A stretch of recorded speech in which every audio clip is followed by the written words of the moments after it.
Can't relate, straight talk going, stay not safe. Before you cross me, look both ways. Leaving the scene with no trace, none in my league. You out of place, I'm not at the top. This real. Dirty hills, dirty hills. Keep my moochie, keep these moochies in they fields. Dirty hills. Outer space, eat with us, we're out of place. I'm doing fine, I'm feeling great. You're not my fan, you can't relate. Straight talk going, state to state. Ladies and gentlemen, boys and girls, your host is back. And man, oh man, do I got a good one. I got a returning guest, a former podcast life partner. And it's not Uncle Bobby B. No, he's under the weather today. He's not feeling it. But I got a great replacement for this prediction show for Bound for Glory. It's my boy from the Dirty Heels, one half of the Dirty Heels. Please help me welcome Kofi Weedston. Yeah, I'm here with my brother, man, George, man. Yo, first off, this is like one of the first podcasts I've ever been on. And I told George that I would be back, and he is my impact coach. That's right. That's right. It's my impact coach right here. I put you on the Impact a little bit a while ago, and you know what? I put you on in a time where it was the best time to come on. Actually, you put me on about 2 Slammiversaries ago. That's right. And I told you it was going to be big things happening, and what happened? Boom. Big things happened ever since, man. Like, it's been exciting. I'm not gonna lie.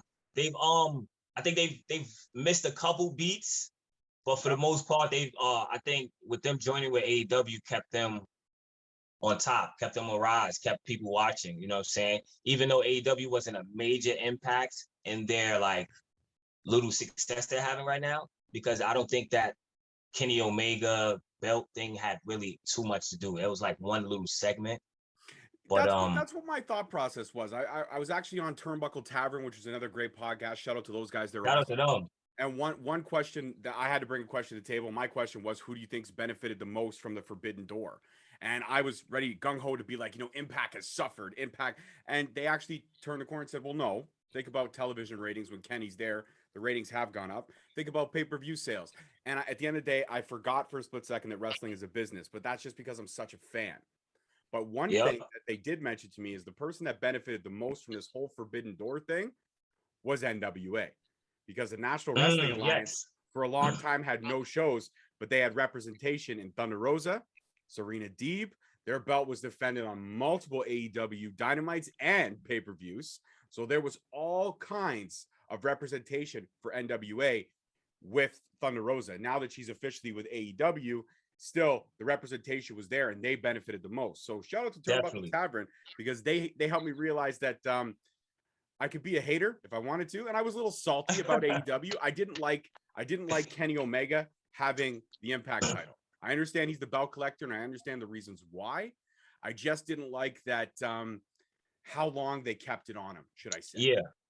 I think he should have lost it a little bit quicker than he did. But and I also think it should have changed hands at Impact, not at AEW's arena. That was my other beef. But I'm kind of happy that they gave it to Christian, because he is an Impact legend. He is a TNA legend. He was there. He actually cemented himself as a single star, in my opinion, in Impact. And TNA, yes, and Impact. And in TNA and Impact more than anywhere else. So I'm kind of glad they put it on him. But unfortunately, come tomorrow, he's not going to have it much longer, because we'll get into that in a little bit. But let's get into this. Are you ready for the first match? I don't know the card. I don't know how it's going to work, but I'm thinking that this is going to be the kickoff match. So we have Violent by Design versus Heath Slater and a partner to be determined. Now, me and good brother just talked about this on our show. He would kill me if I went against Violent by Design. He loves Violent by Design, but me, I love Heath Slater. I love the little storyline they got with Rhino. I think Rhino is going to be his partner. He is going to turn on Violent by Design because it makes sense. Heath Slater is his guy. Mm-hmm. So I'm going to go Heath Slater, Violent by Design. Heath Slater and his partner is Rhino. Okay.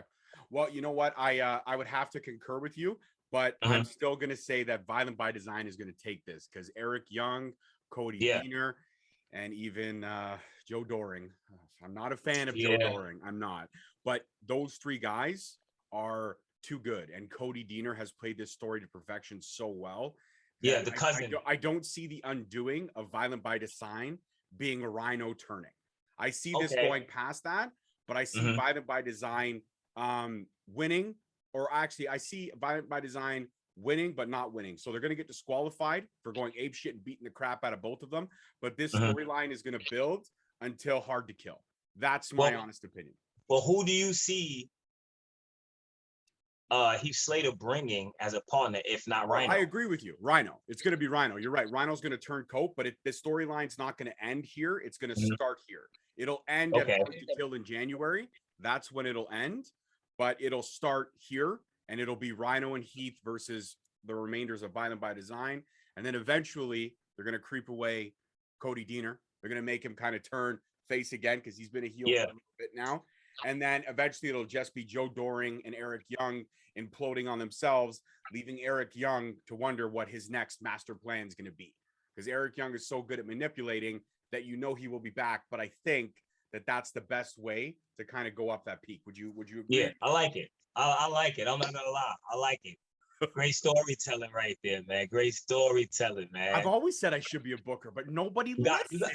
You gotta book this, man. Y'all hear this right now? You see this man right now? All right, let's get it. Straight talk. State to state. State to state. That's right. I like it. I like it. I like it. I'm gonna start using that now at the beginning of almost every episode. Straight time. State to state. Yo, we love it, yo. We be in here just randomly doing it. That's awesome. Well, shout out. That's a good friend of mine, Carter Mason, the King of the North down here. He's a great wrestling talent, but also he's one hell of an artist, and he did that song. Oh, we love that song, man. We definitely do, man. Shout out to Carter Mason on that one for sure. So now we've got the tournament finale for the Impact Digital Media Championship. New title in the mix. Not really a fan of the name, but I mean, they could tweak it. Maybe they short form it to like DMC Champ, like Digital Media. I like that. Maybe because Digital Media Championship has just so much to say. Yeah, that's like a long title name. Internet champion. Yeah, something like that. Just internet champion, or even social champ. Like, you know what I mean? Like, or even call it the people's champ. Because if you're the internet-based champ, you're the people's champ. People's champ, yeah. I think we got to come up with a better name, but Digital Media works for now. So for that, we've got John Schuyler, Falaba, Jordan Grace, Crazy Steve, Madison Rain, Chelsea Green, and Alicia Edwards and Tennille Dashwood. Yeah, we've got so many people in the mix in this match. And for me, I feel like there's one wrestler there who's got a chip on their shoulder.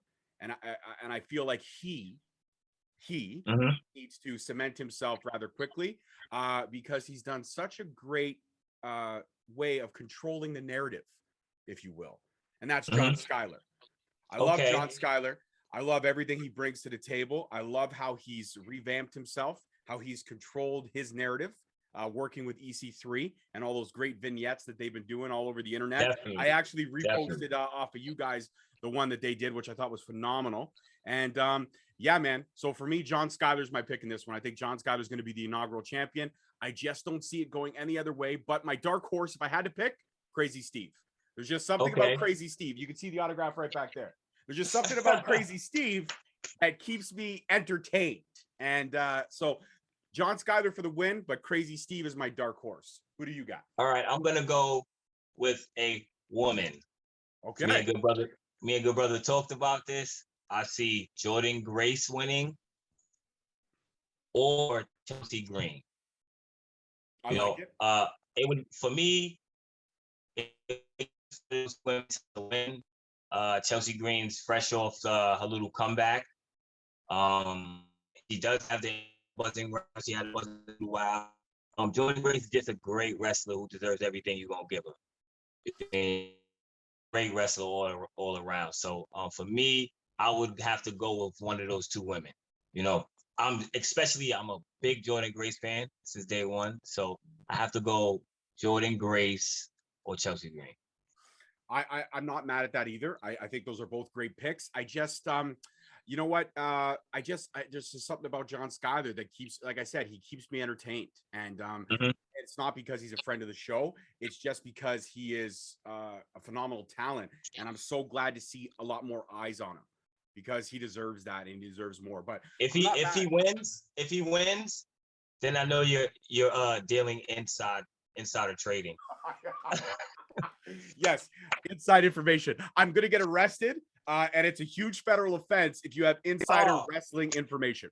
Oh man, we don't need that. We don't need that. Okay, so then we got to keep it quiet, bro. Gotta keep it quiet. All right. So the next match I see is for this one is probably going to be the Impact World Tag Team Championship match. Now we all know how much of a good brother, freak and fanatic I am. So I'm not even gonna sugarcoat it. The Good Brothers retain, but I will let you pick. It's either going to be the Good Brothers, it's going to be Finn Juice, or it's going to be the Bullet Club. So who do you got on this one? I would actually like the Bullet Club to win. Okay, Chris Bay needs. I know that for me, I don't like the Good Brothers with the titles because they're really doing nothing with the titles. Honestly, they're more on AEW than anything with the titles. I mean, it's cool and all, but the titles need to be home. They need to be put in a storyline that's worth fighting for. Like right now, anything with the Good Brothers right now, storyline is not working for me. Mm-hmm. You know what I mean? It's just because they're doing too much bouncing back and forth. Yeah, you know? I think you're right about that. Yeah, there's too much focus on being the elite instead of being the representation of Impact. You're right. Yeah, that's how I feel right now. And I feel like just go ahead and give it to the Bullet Club. It would make sense for the Bullet Club to win over the Good Brothers. Then maybe you could start another Bullet Club versus the Elite beef somewhere down the line or something. I don't know. But I would like the Bullet Club to win. I'm gonna go with it. It is what's his name? It's Chris Bay, and I hope Chris I'm saying Bay, it right. Aquilio. The tall guy. I can't. Yeah, I just told him the tall Samoan guy. I don't know his name. Yeah, but you know what? I think this is going to be, in my opinion, though, this match and the main event and the Call Your Shot Gauntlet match, those are going to be the matches that are going to steal the show. One thing I am going to say, though, every match the Good Brothers have fought for them tag team titles have been great matches. They've been 5-star matches, and that's because Ron Gallows and Carl Anderson, they know how to dissect and break down a team better than anybody, in my opinion. So I'm not gonna sit here and say it's not gonna be a great match because I know it's gonna be a great match. I just would like the titles off of them. And I'm not going to be upset. At this point in time, I would say thank you for your time, and then that's it. I would go solo for the rest of the prediction show. But I understand your opinion, and I respect your opinion. Everyone's entitled to an opinion. You have yours. I don't agree with it, but I respect it. I respect it. But if my Good Brother's shirt was clean, I'd have it on and be like, hey, Kofi. But it's not. I mean, you do have the Village Enterprise shirt on right now. Bullet Club. Wink, wink. I'm just saying. We got to go that way. You know? I think my internet's breaking down. I think that there's I don't know what's happening. All right, fine. Now, speaking of which, this is the next match that I see for myself. This is the Call Your Shot Gauntlet match. We know about 5 competitors for sure. You've got your Rich Swann, Brian Myers, Moose, William Morrissey, Eddie Edwards versus 15 TBAs. Now, if we were to list the 15 TBAs, we would be here all night. But I do know for sure one of them. Mm-hmm. He's a very big man. Some would say he's a monster among men. Oh. That's what I'm going to say. I mean, Adam. Did you just drop a bomb on me? I think I did. I think I might have. I'm saying that this is where we're going to see the debut of, Adam Shan. I'm not sure how to pronounce his last name so well, so my apologies in advance for that. AKA Braun Strowman. This is where we're going to see him make his Impact debut, and he's going to go on to win this match. And it'll either be him or Moose as the final 2, or him or Morrissey as the final 2, therefore setting up his very first rivalry. I was going to go that way. Honestly, the pick, when me and Good Brother talked about it on our show, I picked Morrissey. But now that you say Braun Strowman might come, I'm still going to go with Morrissey because I would like that storyline to come into effect some way, somehow. I would like that storyline. It makes perfect sense. Only thing I don't like is when new guys come to companies and automatically win. Right. I don't like that. Let me paint another picture for you. What if we have Moose, William Morrissey, and Braun Strowman, if you will, because I don't know how to pronounce his last name properly. What if we have those as the final 3? Then somehow William Morrissey gets eliminated by Braun Strowman. I would like it. He doesn't walk away. He actually gets back in the ring. He attacks Braun Strowman. Moose flips both of them over. That starts the rivalry, and Moose gets himself back in the title picture. Great storytelling right there. Ladies and gentlemen, y'all write this down. If y'all got pen and pads, think it down. Pay attention. That's it. That was great. That was awesome. I gotta agree with that, man. I have to agree with that. Like some way, somehow, if Braun Strowman is gonna be there, they need to go ahead and just start the beef with Morrissey, and go ahead and put Moose back in that position because Sami Callihan is hurt right now. So you go ahead and put Moose back in that anchor position, man. Exactly. And then Moose versus potentially a new champion and Josh Alexander as his first, like, I mean, the call your shot match, for anybody who's not familiar, is very similar to the Money in the Bank match. Only difference is that there's no briefcase hanging above the ring. The call your shot gauntlet match is just a straight up gauntlet match. And the only way to you get a title shot within 1 calendar year. So it's very similar to the Money in the Bank, but it's a little bit different. So it's a gauntlet match.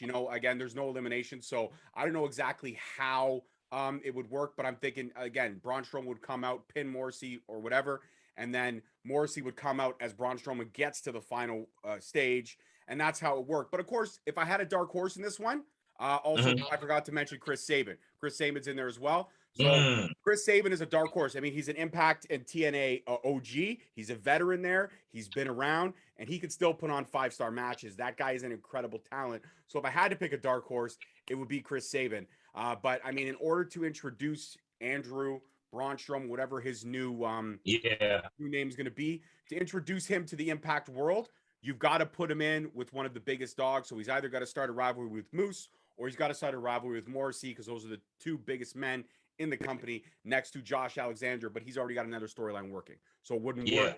If they do put Braun in the title picture, that I will not agree with.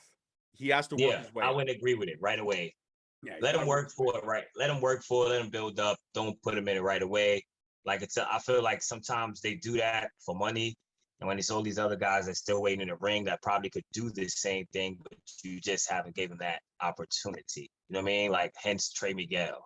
Exactly. Well, speaking of which, look at that. You segueing. You reading my mind. Let's go on to this match. This is the final 3-way match for the vacant X Division Championship. That's right, because the Walking Weapon cashed in option C. So we've got Trey Miguel versus Black Taurus versus El Phantasmo. Now, this is going to be as high-flying, as cruiserweight, as luchador as you could possibly get. Definitely. And unfortunately, I don't think Trey Miguel is going to take it. Just because of the simple fact that every time they put him in a chase for gold, somewhere along the line, he gets fucked over. He always, maybe this time is different. Maybe this time is different. But in my honest opinion, I'm going to go with Trey Miguel as my dark horse, but I'm going to put all my money into El Phantasmo. Shout out to good brother. He also said El Phantasmo. But, once again, I want to go Trey Miguel because, I feel like he stayed for a reason. He gave you guys a reason for him to be here. Show him why you're here. Give him the title. Put the title on him. He already puts on great matches. He's a great wrestler. He stayed for loyalty. You put it on him for loyalty. You know what I mean? He could have been an NXT. He could have been, I'm just saying. That's the reason why I would put it on him. As a company man. You know what I mean? He's stuck around. He's been here. And Phantasmo hasn't been there as long. He's been there, but not right now as long. He's came back and forth kind of thing. And who else is in the match? I can't remember.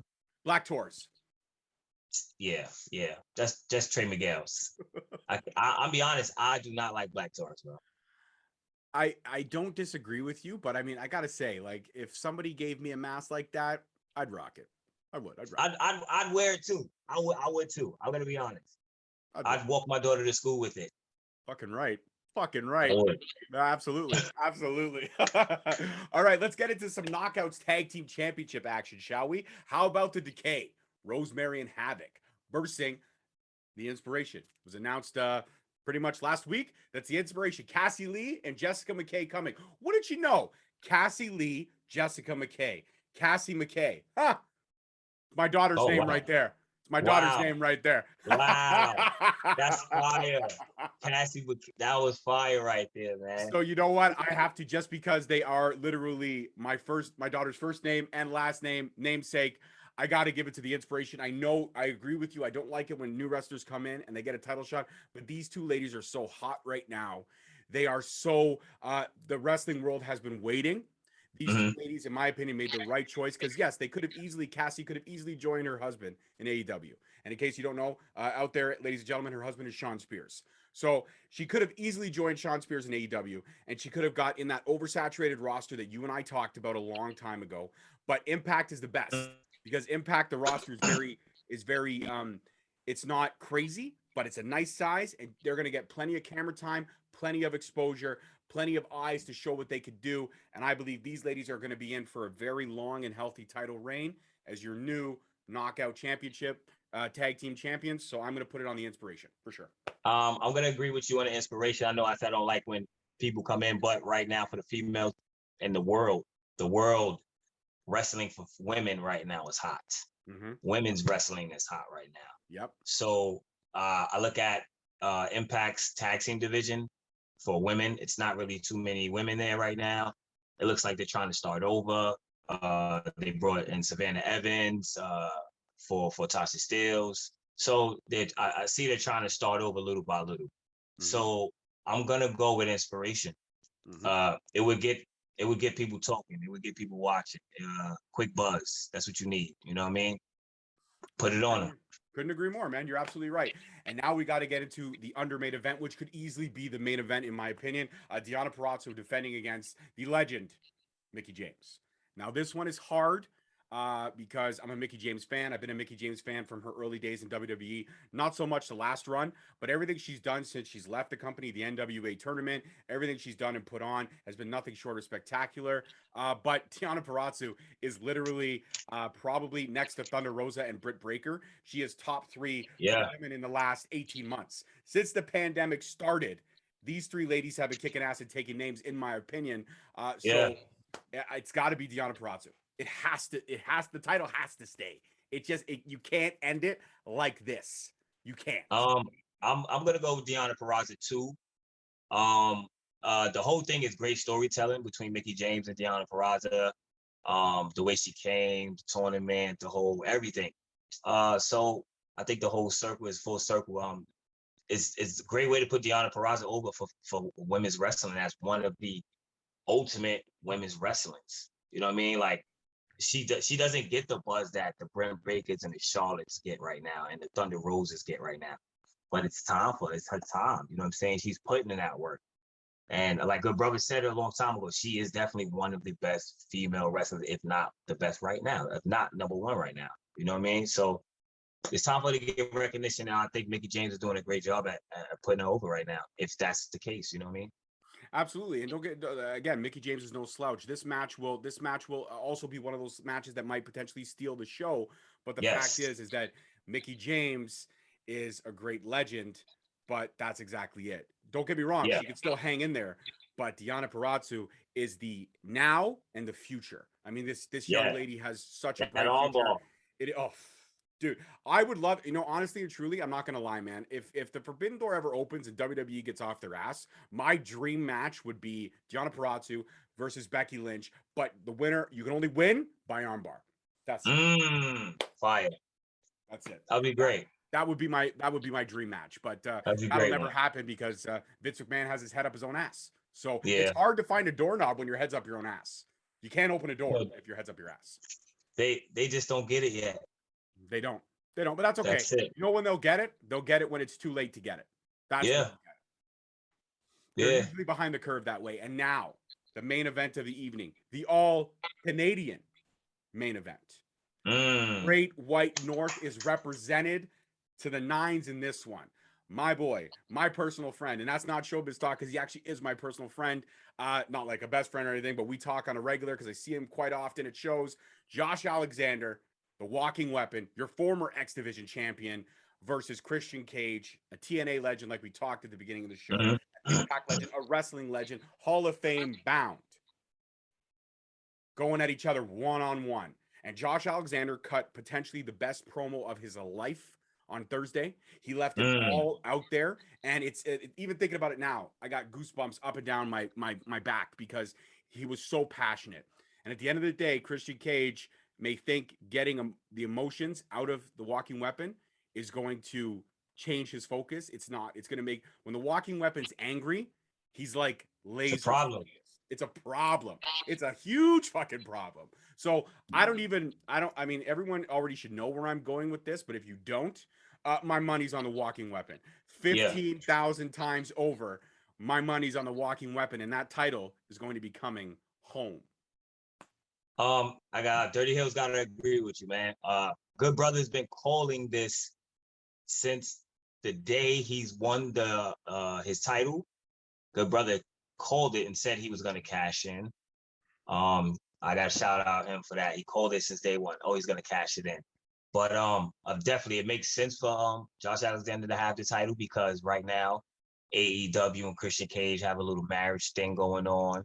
So it makes sense to bring the title home. Yes, you put him over. Let's bring the title home, and now let's see what we can do with our homegrown talent. Let's see what we can do without you guys. You guys built this up now. We thank you. Corona's over, but now let's work this on our own. Absolutely. You know, and I think Josh Alexander is the perfect champion right now. He's a fighting champion. Every match he put on ever since he's broken up with the North has been great. So like he deserves it, man. You know, definitely deserves it. I can't disagree. And you know what? The funny thing is, Bove used to call me the Booker Man, but fuck, if he's called it from that long ago, Bove's the Booker Man. Bove's got. Maybe Bove should be busted up for inside trading. Maybe that's the fucking truth right there. You know what? I've already told him. I need to talk to your source, man. It's crazy when I'm his partner and I don't know his sources. That's what I'm saying, man. When we did the MLW mock draft, man, he was throwing out all kinds of stuff, and I was like, "Fuck, you know all this shit?" And he's like, "Yeah." He's like, "Well, you know." It's like, I don't know. I don't know. I don't know. Fucking know. I don't Who's your source? Tell me. So that's it, man. That's the card up and down. In case you guys are all wanting, 10 p.m. Eastern, available on Fight TV, $39.99. The price point is insane. It is like the most affordable wrestling pay-per-views you can get next to your weekly or your monthly subscription for WWE Network. It is that affordable. Or you can watch it for free on watchwrestling.in. Or you can do that. But I am a faithful supporter. I am going to be purchasing and support because I got to watch my boy win it in style, and I got to watch it and make sure that there's no lags or no interruptions. It's got to be perfect. You know what's crazy is? The last time I actually paid for a pay-per-view was probably like when I was like 15, 16. And like we would pay for the pay-per-view, and then after a while, I would just buy more videotapes. So I haven't paid for a pay-per-view in a long time. And that's okay. And there's nothing wrong with that. However you watch it, I don't even care. Just make sure you watch it, support this great product, support this great company, and all Definitely. that. Kenneth, before I let you go, Kofi Wheatston, my man, before I let you go, please shout out your socials for everyone. Let them know where they can follow the Dirty Heels, my familia.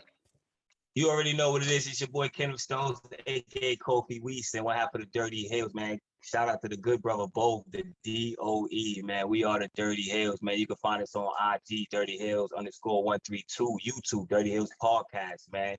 And just hashtag Dirty Hills, Spotify, Apple Music, man. Just type in Dirty Hills Music or Dirty Hills Podcast, man. We pop up out there, man. You already know what it is, man. Hashtag Dirty Hills, man. We here, man. Yo, shout out to George McCall, man. It's my guy, man. Right there, man. Love him, man. Straight talk, state to state. Much love, brother. And speaking of straight talk, state to state, just because I'm a glutton for self-promotion, Straight Talk Wrestling on YouTube, where you can find this prediction show, a lot of great interviews, and of course, the future of podcasting, the Interview Princess, my daughter, the mini host, and also Definitely. On Straight Talk Wrestling on Instagram, on Facebook, and at _Straight Talk on Twitter. And like my good friend Kofi Wheatston said, available on all podcast platforms. Just type in Straight Talk Wrestling. Make sure y'all go hit that like and share and subscribe button, man. Y'all hit that button now, man. You know what it is, man. As long as it took you to say that, they could have hit it. They just that's it.